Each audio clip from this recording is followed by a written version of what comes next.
Сәлеметсіздер ме оқушылар? Мен қазақ тілі мен әдебиеті пәнінің мұғалімі Дербісова Гүлжайна Оразбекқызы. 5-ші сыныпқа арналған панорамалық сабағымды бастаймын.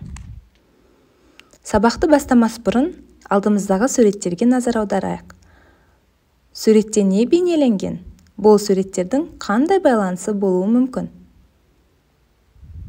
Дұрыс айтасыңдар. Бұл суреттегі бейнеленген заттар көз жанарына зиян келтіретін заттар.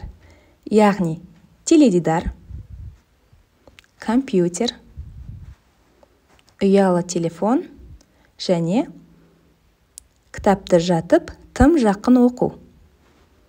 Демек, бүгінгі сабағымыздың тақырыбы көзіңді қорға. Оқу мақсаты. Оқылым дағдысы. Тақырып бойынша үйренген сөздерін қолдана отырып, мәтінде көтерілген мәселеге өз көзқарасын білдіру. Оқу мақсатынан туындаған сабағымыздың мақсаты. Тақырып бойынша үйренген сөздерді қолданып, сурет пен сөзді сәйкестендіреді. Мәтінде көтерілген мәселе негізінде компьютердің көзге зияндығын баяндайды. Мәтіннен қорытынды шығарып, өз көзқарасын білдіреді. Өзін-өзі бағалау парағымен таныс болыңыздар. Кестеде берілген дескрипторларға сәйкес оқушы әр тапсырмада қажетті ұпай жинап отырады. Жалпы ұпай саны 13 ұпай. Сабақта берілетін кері байланыс рефлексия пирамидасы. Жаңа сөздермен жұмыс. Сөздерді менен кейін қайтала. Көзге жаттығу жасау. Ғаламтор. Қорғаушы көзілдірік. Көз жанары. Жарайсыңдар. Бірінші тапсырма. Оқылым алды тапсырмасы. Жаңа сөздерді суреттермен сәйкестендір.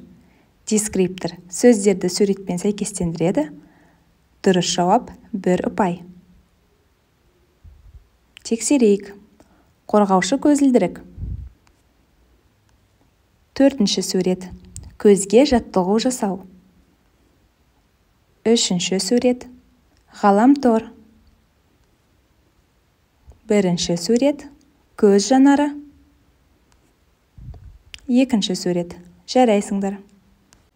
Мәтінді түсініп оқыңыз. 2-ші тапсырма. Жеке жұмыс. Оқылым тапсырмасы.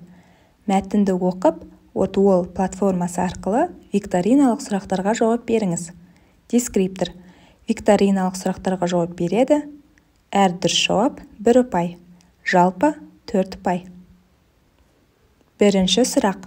Балалар компьютерде қанша сағаттан артық отырмау керек? 2-ші сұрақ. Компьютерде отырғанда қанша минут сайын үзіліс жасау керек? 3-ші сұрақ. Компьютер алдында не кию керек?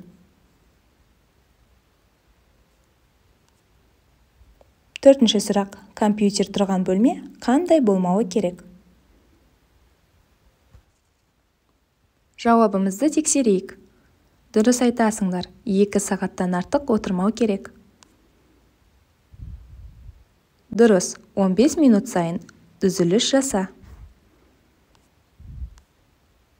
Әрине, қорғаушы көзілдірік кию керек.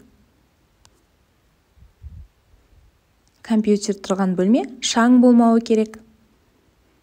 Жарайсыңдар.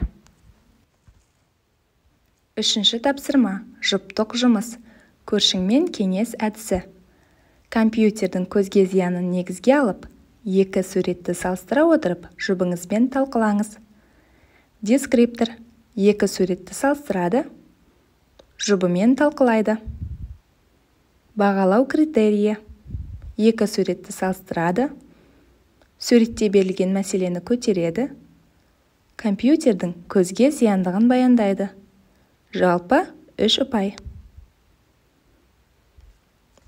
Келесі тапсырма. Топтық жұмыс. Оқылымнан кейінгі кезең.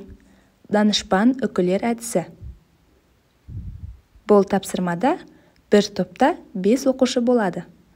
Бірінші оқушы мәтіннен 5 тірек сөз табады.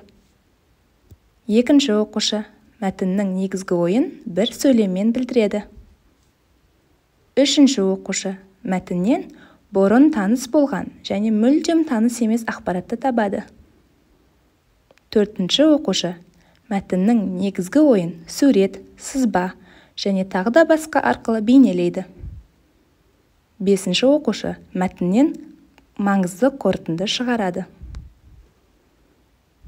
Осымен сабағымыз аяқталуға жақын. Сабақ мақсатымызға қайта оралайық. Біз сабақ мақсатына жеттік пе?